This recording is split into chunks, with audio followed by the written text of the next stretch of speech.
Sean here with BaseMint Comics, and right now there's obviously not a Wednesday, and I didn't do any writing up to the comic book shop, so we're just going to get right into Corner Box Classics from November 17th, 1981.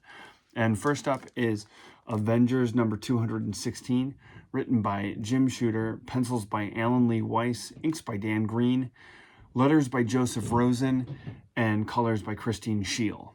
And so this follows up on the story that started last issue where Molecule Man has a chat with Tigra, and she kind of clues him, or Silver Surfer, and he kind of clues him in onto Galactus. And so Molecule Man's like, I think that's a great idea.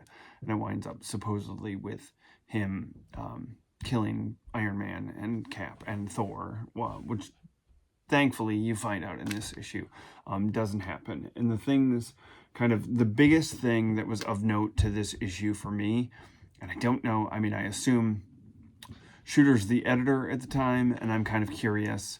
I met him once, and we didn't talk about this. We talked about Dazzler, the movie.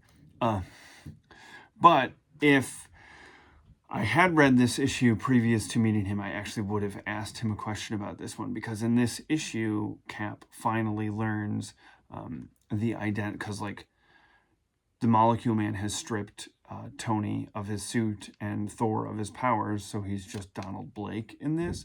And so Cap, when they all kind of awaken and realize that they're in there, quickly learns that finally that Tony Stark is Iron Man and that Donald Blake is the alter ego of Thor.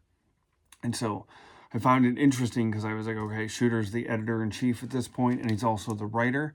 So is this like something that he was just like, I don't want to have to deal with the secret identities? Anyways, happy that Cap finally knows, because, you know, it's pretty good for the team to know who they're actually dealing with. And so the issue kind of ends sort of on a weird note with Tigra convincing Molecule Man that he needs to see a therapist, and he agrees to go see a therapist, winds up putting Iron Man's suit sort of back together. It's not perfect because he doesn't really know the ins and outs of it. You know, fixes Donald Blake's cane into Mjolnir, and Tigra winds up leaving the team. She's kind of like, you know, I'm good with some of this stuff, but not great with others.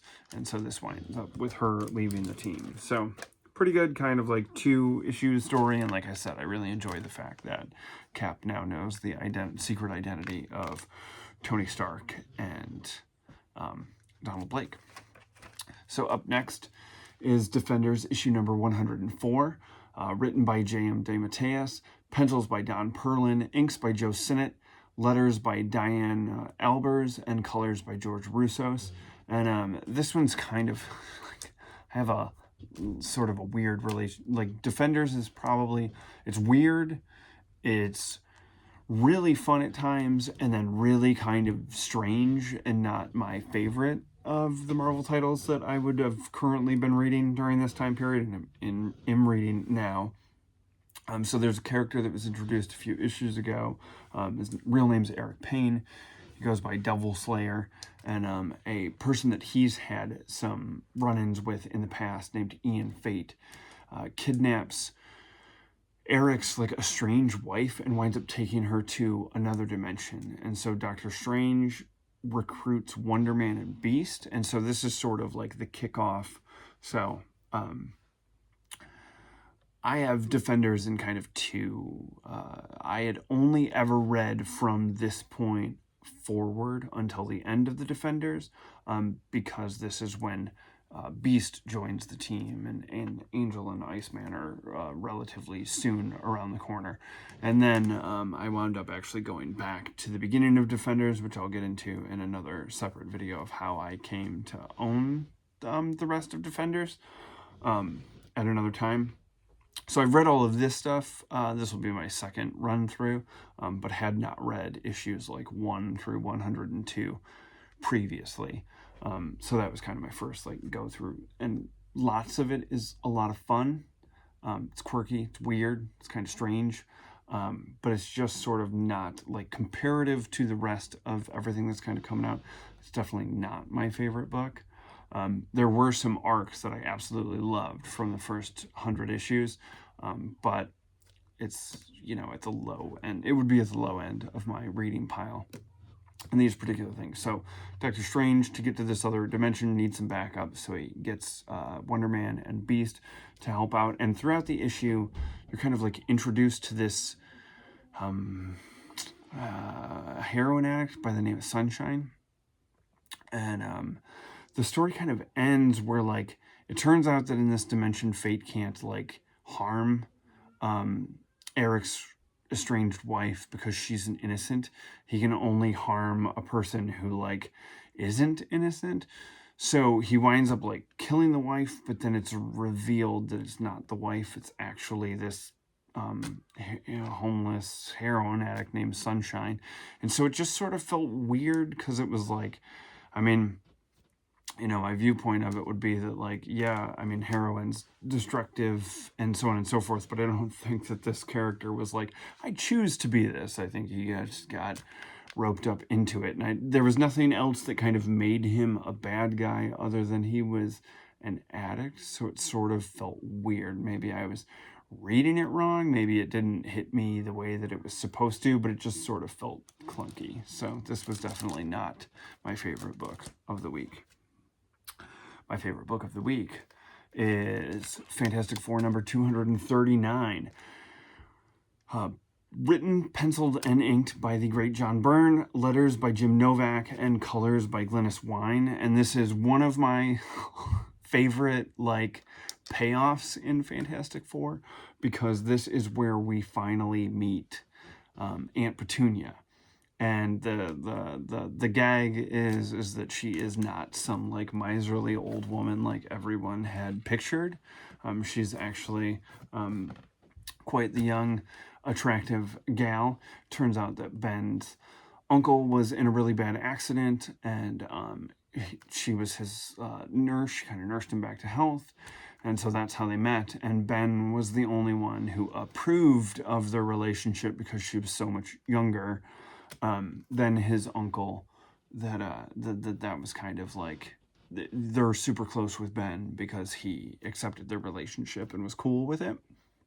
And the gag that kind of runs through the entire issue is, like, Johnny can just not wrap his head around the fact that Aunt Petunia is this attractive woman. It's pretty funny. So they wind up, she basically comes to New York to get their help, because there's been these, like, people have been dying of fright. They're not 100% sure what's going on. So she asked the Fantastic Four to travel with them. They do, back to Arizona, where they're at. They run into Dame Ruth Efford, who is, like, an occult writer and specialist, kind of like, just like a bit of an archaeologist, like a Lady Indiana Jones, I suppose. And Reed is all excited because he's actually, like, read her work, and so he's pretty jazzed about meeting her, which is kind of nice in this issue to see, like, Reed kind of starstruck and, like, impressed with someone else's brilliance in this. And you also meet a young girl who's, like, friends with Ruth. Her name's Wendy. And you kind of, like, you learn throughout the story that, unfortunately, she is being abused at home, even though she doesn't recognize it at that. And Frankie kind of takes it to her father at one point. And the FF have to kind of intervene.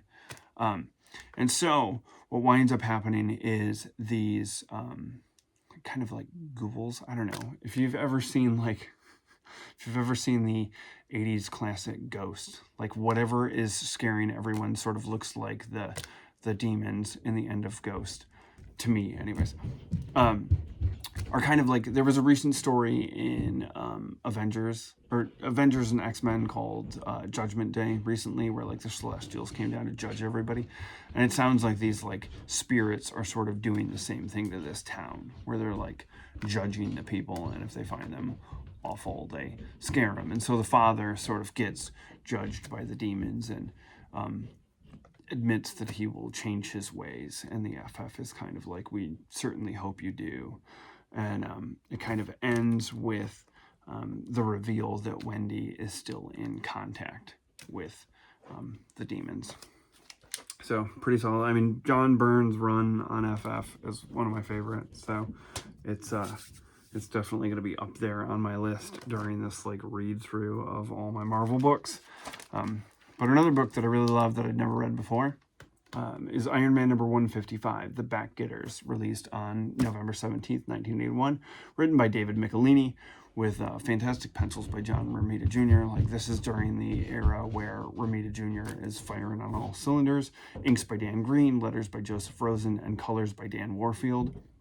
So this is kind of a one and done sort of, felt a little after school specially to me, which I don't have a problem with because I kind of grew up in that era of those television shows being like all over the place. But it opens up with a kid getting kind of beat up at school, and then kind of cuts to some Iron Man stuff of him like saving some construction workers at Stark International.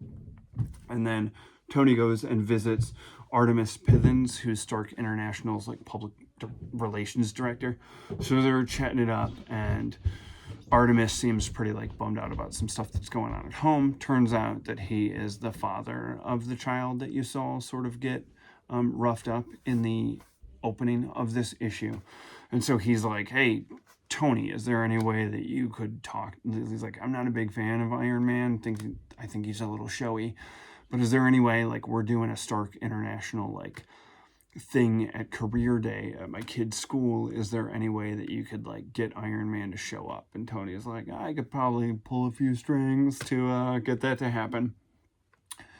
And so that's what's sort of going on during this issue, is there's this expo, and, like, you see a little bit more of Artemis's, like, home life. It's pretty good, but he's clearly struggling with his son. And it is revealed that the youths who are going after his kid, it turns out that, like, the reveal is that his son is delivering drugs. He's not the pusher, but he is like the in-between, like delivering drugs to other kids at the school. And one of the kids that attacked him, his younger sister, had got like messed up on the drugs. And so this is all revealed, and, it's all, oh, Dad, you should have been listening to me and not so caught up in work, etc., etc. So, like, and why is there a tank on there? It's because there's a tank at the school, which is, like, not the best look these days. But it was there for Stark International, and one of the kids accidentally falls in it, and it starts, moving, and Tony has to stop it. So you've got the, like, father, son, other kids like coming to terms with what's going on in their life, and then you have Iron Man taking out a Stark tank. So it was a fun like one and done issue. I don't know, I kind of like that stuff these days and back then, but I mean, in comics today I don't feel like we get as much of the one and done, with everything sort of being written kind of the way that it is to be packaged in a trade. I don't have a problem with that. No issues with writing for the trade, but I do sort of miss, like, and I'd go off on it if I were to talk about like X-Men Days of Future Past, and how a storyline that was 2 issues like effectively changed X-Men for decades to come and was mined continuously, and it was just 2 issues. Anyways, so, maybe we should get back to that. In some trades, you can have some, you could have 2 and 3, put them together. Anyways. Up next would have been Marvel Team Up 114, featuring Spider-Man and the Falcon. The Heat in Harlem from November 17th, 1981. Written also by J.M. DeMatteis. Pencils by Herb Trimpe. Inks by Mike Esposito.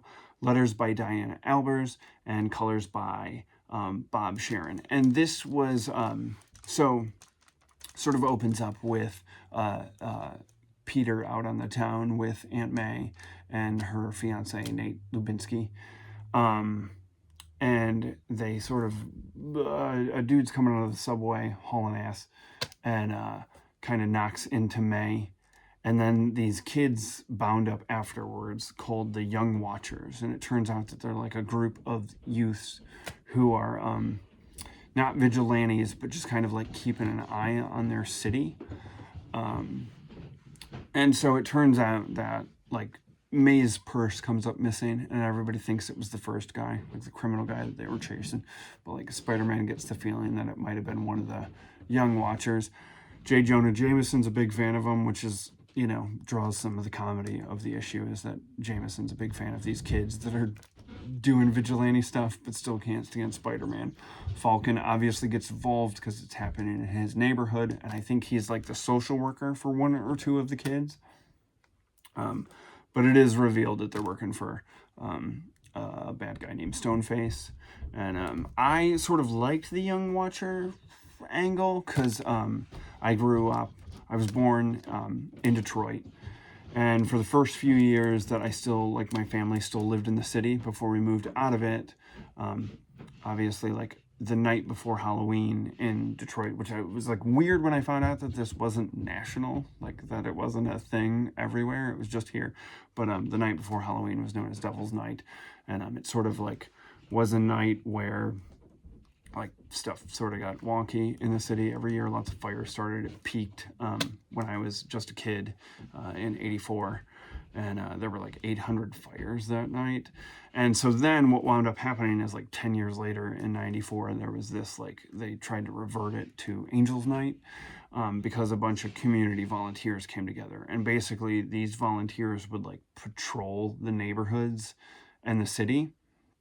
And it eventually kind of curbed some of that. There's still some like tomfoolery that happens, but nowhere near what it was like at the peak of the 80s, where it was like everybody kind of battened down the hatches to make sure nothing happened to their home during then. So this kind of like reminded me, the Young Watchers kind of reminded me of a little bit of that, of like, and I think there was, I don't know the name of it because I didn't grow up in New York, but I remember there being some type of group like that, possibly for something that had happened in New York, but I can't speak on it because I'm not well versed on it. So a solid Marvel team-up issue, I like the Falcon. And the last book that I would have picked up the week of November 17th, 1981 would have been Peter Parker, The Spectacular Spider-Man, number 63. This issue is called Firebug. It's written by Bill Mantlo with pencils by Gregory LaRocque, inks by Jim Moody, letters by Diana Albers, and colors by Bob Sharon. And this sort of opens up with this firebug or pyromaniac or whatever setting fire to a not operational hospital. It's like been built, but it's not up and running. And before he can set fire to it, there is a explosion kind of from the inside, and cops show up, arrest this guy, but he swears, so does Spider-Man eventually. They arrest this guy, and he's like, I swear, like, yeah, I wanted to set it on fire, but I didn't. Like, fire came from inside. And so Pete kind of investigates and sees some, like, charred footprints coming out of a hole in the ground. And so he's like, survey says Molten Man. And so he winds up calling around because he knows that Liz Allen is Molten Man's stepsister. So he's like, oh, I don't want him to go after Harry and Liz. Haven't talked to him in a while, though. And so he reaches out to Flash and Shashan. They're living together. And Flash is like, oh, man, haven't heard Pete in forever. And I liked, like, there was an element to this issue where, like, Flash and Shashan are talking after Pete gets, like, Liz's and Harry's address in the suburbs from him. And Flash was like, man, we started out as enemies, then we became best friends, and now we kind of just like drifted apart. That's life. And I sort of liked that aspect of the issue because I actually today, no bike ride to the comic book store, but I did bike 37 miles with a buddy of mine from high school. And it's like, we used to see each other all the time when we were kids, but now it's like once or twice we get together, and we did like a 3-hour bike ride today so we could kind of catch up as we were doing that. So I just thought it was an interesting thing to kind of read that today after that, where I was like, oh, yeah, that is life as you grow older.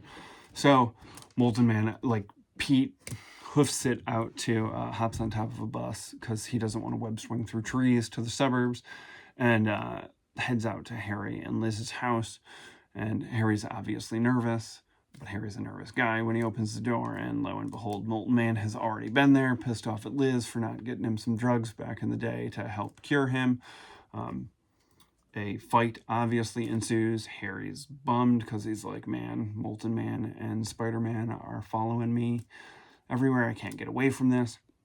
And then Harry kind of steps up and is like, I'm going to turn my hose on and spray it at Molten Man. And that's not working. But then eventually Harry's neighbors join in as well. And they all kind of band together. And, you know, Molten Man gets pushed in a pool. And, you know, the neighbors come together and help Harry and tell him him and Liz can live with them for a little bit while they rebuild. So overall, just a nice little one and done Molten Man story that brings